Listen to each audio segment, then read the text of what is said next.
Today we're going to be addressing the fire hazard in this desk setup right here.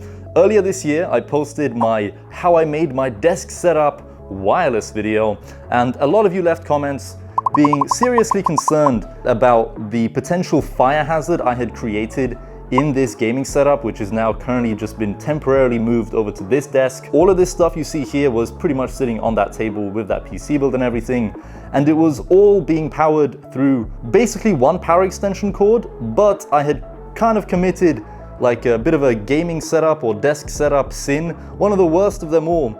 And yeah, we had this power extension cord. All right, I'm in the UK, so mine are looking like this. And I had taken another power extension cord because obviously I needed some more sockets. 4 sockets ain't gonna power everything.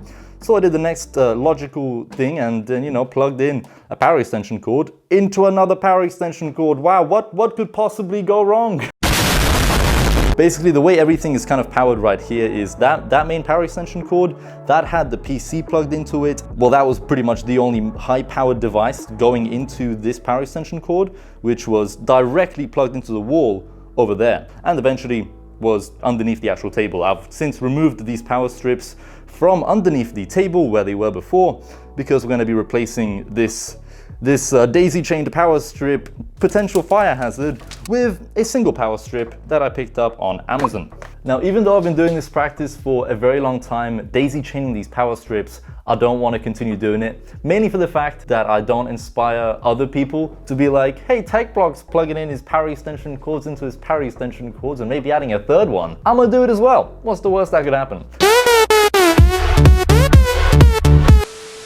And they don't do any research on the amp rating of the power extension cord that they're buying. They have no idea what the voltage rating is for their mains electricity in their country, and they just like YOLO plug a random power extension cord that they found into another one, then plug like their PC into it and maybe like a vacuum cleaner or something, and next thing you know, the fuse is blown up. It could go bad really quick if you have no idea what you're doing. Not that I would recommend you do this practice ever. It's just, it doesn't sound good to begin with, plugging power extension cords into power extension cords. But if there is ever a time where you have no choice but to do this, there is something you should keep in mind. In the UK at least, and I'll put up some other numbers for other countries that I did a bunch of research online, so I'll put like the UK voltage numbers for mains electricity, as well as the amps ratings for like typical power strips and stuff per country, or at least like regions of the world that use like similar electricity ratings and systems. But in the UK, we have 240 volts mains electricity here. So if you multiply 240 volts by 13 amps, which is what this 6-socket power extension cord is rated for, you get an estimated max load on this in wattage of around 3,120 watts, which is 13 amps multiplied by 240 volts. That is how you'd get the maximum wattage that you could put through this thing. Not that you would ever want to come close to actually maxing out the load on one of these. Now in the UK, 13 amps with 240 volts is quite a bit of power. And luckily, this thing could theoretically handle that. Not that I would recommend you try and actually put 3,000 watts or above 3,000 watts on this thing. Ideally, try to stay well below the maximum load on one of these that you could put through it. But in my case, even with a very high-end PC, triple monitor setup, LED lighting everywhere, the most I would draw is around like 1,000 watts, which is a third of this thing's maximum power rating. So I am well below the maximum that this thing could handle, which is good. So typically you have like smart plugs that you plug into like a power extension cord or directly into your wall, and you have like, phone control via an app or like Apple HomeKit to toggle the smart plug being on or off. Now with this, you essentially have like 6 smart plugs built in, which obviously is much more compact than having like a power extension cord. Then with like 6 individual smart plugs plugged into it, and then the device plugged into the smart plug, it would just be so much more bulky. So this is like a much more compact way of going about things if you do want smart plugs, and many of them in a single power extension. So you have individual control of each one of these through either Apple HomeKit, your Google Assistant, or Amazon Echo. And you also get USB ports that I believe are group controlled, so you can kind of toggle all of these ports on or off as well on Apple HomeKit and everything else. I have also brought out the Velcro that I always recommend people use nowadays to stick these power strips to the bottom of your table. You could just use tape right on the back of this, like double-sided tape, and then stick the power strip onto the bottom of your table like that. However, I would say go with some heavy-duty Velcro tape. Cut the amount that you need. And now that we have the Velcro on here, we're pretty much ready to stick this to the bottom of the table. And as you can see, I have these J channels all over the place that are also stuck on here using the double-sided Velcro. So I can always remove them and move them around if I need to. And the same goes for the power strip. There's plenty of this other side of the Velcro already stuck onto the bottom of the desk where the previous power strips were daisy chained together. This one is just probably gonna go somewhere like right there. And say I'm not happy with the location of this power strip, I can always like take it off. So now I just kind of got to work out where exactly I'm going to put this power strip and make sure that everything can still plug into it and have enough length. Still gotta figure this out a little bit. So we've got the power strip mounted underneath now, all ready to go. The length of the power cable is not quite long enough to reach any like power socket in the wall anywhere nearby. There's just no power sockets anywhere near that table.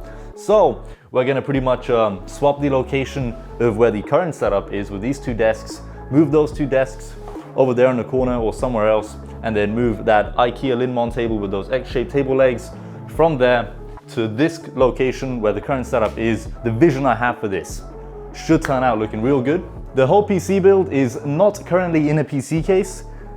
The PC case is my desk at the moment. I built that as like a little test bench just to see if this new Intel rig would actually work, and it did. Everything's all good. This current desk right here is just a bit of a joke really, isn't it? There's like 3 different table legs and there's no cable management. There's 2 different desks. This is bad. All right, we need to get rid of this, man. We need to get rid of this and move it back to the Linmon. I wonder how quickly we can actually move everything over.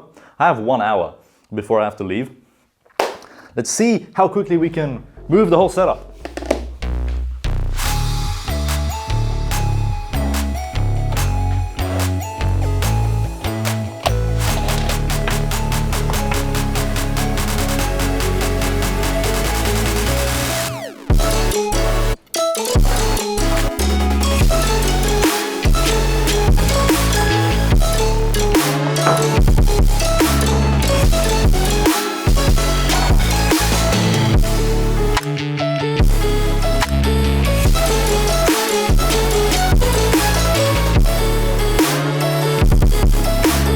Right, so it's been around 50 minutes since I began redoing the whole setup. Here is all the progress we have made so far. The PC build is still on the table at the moment. It still needs to be put inside of a case, but everything here, this is coming along real nicely. So I've gone ahead and cable managed as much as I can over here without the PC build just yet. All of the power cables for the monitors have been cable managed. None of the display cables have been plugged in just yet. This is mainly just power cables, and the keyboard and Elgato Stream Deck wires go through the mouse mat, through the table, underneath the table, and then they come up and plug into the monitor USB ports that are inside here. I'm really loving the contrast peripherals here. The Razer Huntsman Mini with the white Elgato Stream Deck, the Razer Viper V2 Pro in white as well. Super clean, super minimalistic, and with that PC case, it's definitely gonna add a bit of a fresh feel to the whole setup, because I've been using that Lian Li case for a very long time. I kind of want something different, and this PC case